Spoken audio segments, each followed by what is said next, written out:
Musselburgh ventured down to the borders in high spirits, following their last-minute win against Heriot's Blues last weekend.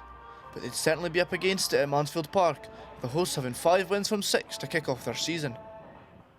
HAWICK haven't lost a league game at Mansfield in 4 years, but that wasn't something that scared the visitors, as early possession turned into pressure and then into points, as Sandy Watt went over for an unconverted score after just 7 minutes.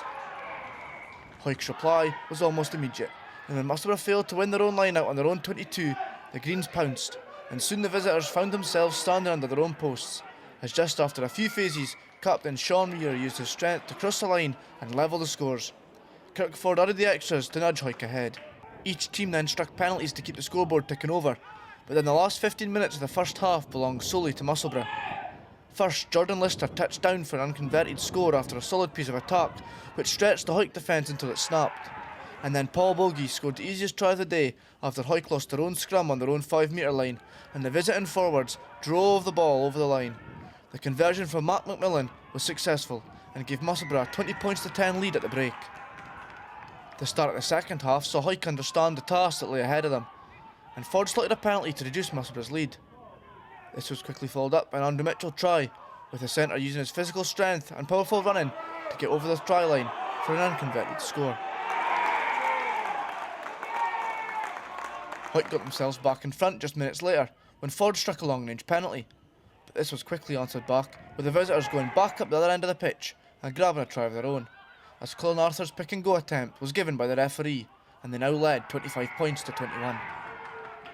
HAWICK fullback Kirk Ford would be named by many as the best kicker in the league, and he certainly didn't damage his reputation in this match, and with just 10 minutes to go he knocked over another penalty to reduce Musselburgh's lead to just a single point. And then, with only minutes to go, after the Greens had won themselves a scrum penalty, Ford again slotted a penalty to put the Greens in front. They were not out of the woods just yet, however, and it even looked as though Musselburgh were going to score with almost the last play of the game as they broke through for the line.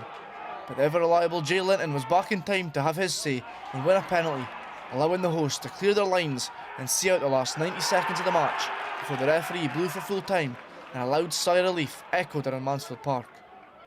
So unfortunately for Musselburgh, the dream of being the team that conquered HAWICK at Mansfield Park has been shattered for now, but they can be proud of how well they played, and the 2 bonus points that they did go home with will be more than some teams this season. Meanwhile for HAWICK, they'll have picked up plenty that they need to work on going forward, but ultimately they'll be happy that they dug deep to find a way to win, and they will gladly welcome back the 4 or 5 starting players who are unavailable this weekend. Full time at Mansfield Park, it finishes HAWICK 27, Musselburgh 25.